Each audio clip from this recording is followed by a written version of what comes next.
कहते हैं बाप बड़ा ना भैया, सबसे बड़ा रुपया। अचानक से अर्दोगन को बंद कमरे में ले जाकर ऐसा क्या किया नाटो के चीफ ने कि कमरे से बाहर आते ही अर्दोगन बदल गए। जानेंगे कुरान जलाने वाले को भी लेकर अचानक से अर्दोगन ने पलटी क्यों मारी। जहां एक तरफ ये सब कुछ हो रहा है तो वहीं दूसरी तरफ अमेरिका में तो इस वक्त हड़कंप सा मच गया है। भारत अमेरिका की इकोनॉमी को भी पार कर जाएगा। ये खबर और ये बताने वाला कोई छोटा मोटा नहीं है। जिसने ये खबर दी है उसके बाद से दुनिया की इकोनॉमी में एक बड़ा हड़कंप मचा हुआ है। जापान, यूरोप और चाइना का क्या हाल होने वाला है सब कुछ बता दिया है। जानेंगे जियोपॉलिटिक्स में क्या कुछ चल रहा है। आइए जानते हैं इन खबरों को विस्तार से। वैसे तो कहते हैं ना, यूक्रेन इस वक्त धोबी का कुत्ता बन गया, न घर का और न ही घाट का।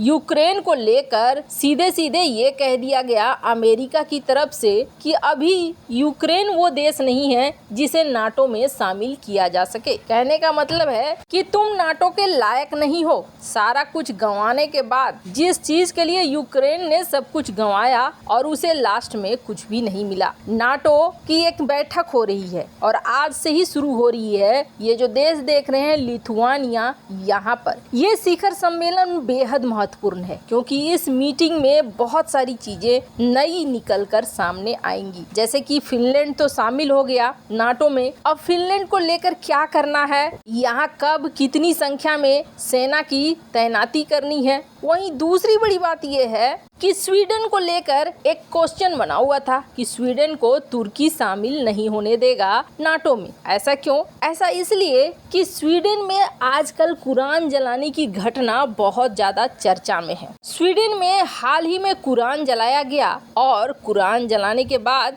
मुस्लिम देशों की प्रतिक्रिया बहुत ही कड़ी आई कि स्वीडन को हम शामिल नहीं करेंगे। तुर्की ने एकदम स्पष्ट शब्दों में कहा कि मैं तो स्वीडन को समर्थन नहीं दूंगा नाटो में शामिल होने के लिए। कुल मिलाकर ऐसा लगा कि स्वीडन अब इसमें शामिल नहीं होगा। लेकिन अचानक से नाटो चीफ और मुलाकात होती है तुर्की के राष्ट्रपति अर्दोगन की और उसके बाद नाटो चीफ आकर बयान देते हैं कि अर्दोगन को कोई टेंशन नहीं है। अर्दोगन ने देश की संसद में पारित करवा लिया है और तुर्की की संसद ने कह दिया है कि स्वीडन को अब आप शामिल कर सकते हैं। लिथुआनिया की राजधानी विनियस में अर्दोगन और स्वीडिश प्रधानमंत्री उल्फ क्रिस्टरसन इनके साथ बातचीत के बाद स्टोलनबर्ग ने कहा कि तुर्की आगे बढ़ने के लिए सहमत हो गया है और मुझे घोषणा करते हुए बेहद खुशी हो रही है कि अब जल्द से जल्द नेशनल असेंबली में भेजने के लिए हम सहमत हो गए हैं। ये एक ऐतिहासिक दिन है क्योंकि नाटो के सदस्य की संख्या में वृद्धि हो रही है। अब चूंकि नाटो का नियम है,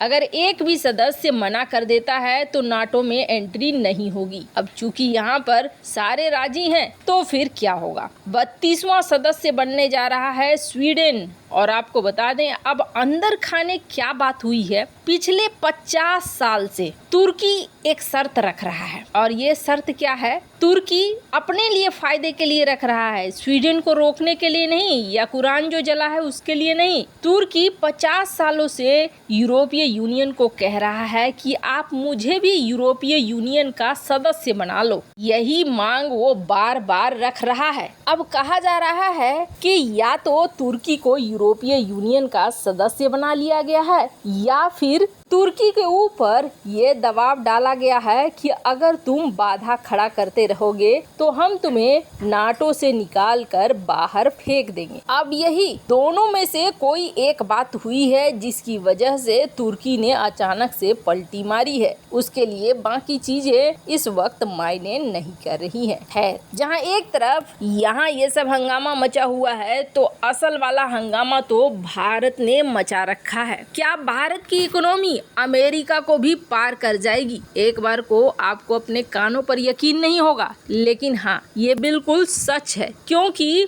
जिस तरीके की रिपोर्ट आ रही है ये रिपोर्ट कोई छोटा मोटा शख्स नहीं, गोल्डमैन सैच की ये रिपोर्ट है। और इस रिपोर्ट से ऐसा हंगामा मचा हुआ है कि अमेरिका की बड़ी बड़ी मीडिया इस खबर को कवर कर रही है कि किस तरीके से भारत अमेरिकी अर्थव्यवस्था को पार कर जाएगा। वैसे भारत और अमेरिका के बीच भले अच्छे संबंध हो, व्यापार के लिए भी भारत और अमेरिका आगे बढ़ रहे हों, लेकिन किसी भी देश के लिए ये एक चिंता का विषय होता है कि हमारे से आगे कोई निकल रहा है। अब यहाँ पर चाइना की स्थिति क्या होगी, बाकी देशों की स्थिति क्या होगी, बहुत सारे प्रश्न उठ गए हैं। एक तो गोल्डमैन सैच ने जिस तरीके से ये रिपोर्ट पब्लिश की है, उस रिपोर्ट में इन्होंने तथ्य भी बताए हैं। पहली बात तो ये जान लीजिए कि इन्होंने जो रिपोर्ट दिया है, इस रिपोर्ट के मायने क्या है। इस रिपोर्ट के ये मायने हैं कि अगर गोल्डमैन सैच ये कहता है कि भारत अमेरिकी अर्थव्यवस्था को पार कर जाएगा, मतलब है कि दुनिया की कंपनियों में होड़ लग जाएगी कि हम जल्दी से जल्दी भारत में अपने पैसे लगाएं ताकि आने वाले समय में हम इन पैसों का इस्तेमाल कर सकें। अब सबसे पहले आप ये ग्राफ देखिए। ये ग्राफ दिया गया है गोल्डमैन सैच के द्वारा और इस ग्राफ में बताया गया है कि क्या स्थिति होने वाली है। हालांकि ये प्रोजेक्शन किया गया है 2021 से लेकर जो अभी बदलाव आ रहे हैं उसको लेकर। ग्राफ अगर देखेंगे तो 1980 से लेकर 2015 तक की स्थिति कुछ ढुलमुल सी रही है, लेकिन अचानक से 2015 के बाद से आप ग्राफ को देखिए, ये ग्राफ आगे बढ़ता जा रहा है। हमारी जो अभी रफ्तार है, उस रफ्तार को लेकर गोल्डमैन सैच ने इस रिपोर्ट को बनाई। अब इसके तहत क्या हो रहा है कि 2075 तक हमारी अर्थव्यवस्था अमेरिकी अर्थव्यवस्था को पार कर जाएगी। अमेरिका की अर्थव्यवस्था उस समय होगी 51.5 ट्रिलियन की और भारत की अर्थव्यवस्था होगी 52.5 की। वैसे आपको बता दें चाइना की स्थिति को लेकर क्या है कि चाइना की स्थिति होगी 57, यानी टॉप की जो इकोनॉमी होगी वो चाइना होगी, सेकेंड टॉप भारत होगा और तीसरे नंबर पर अमेरिका होगा।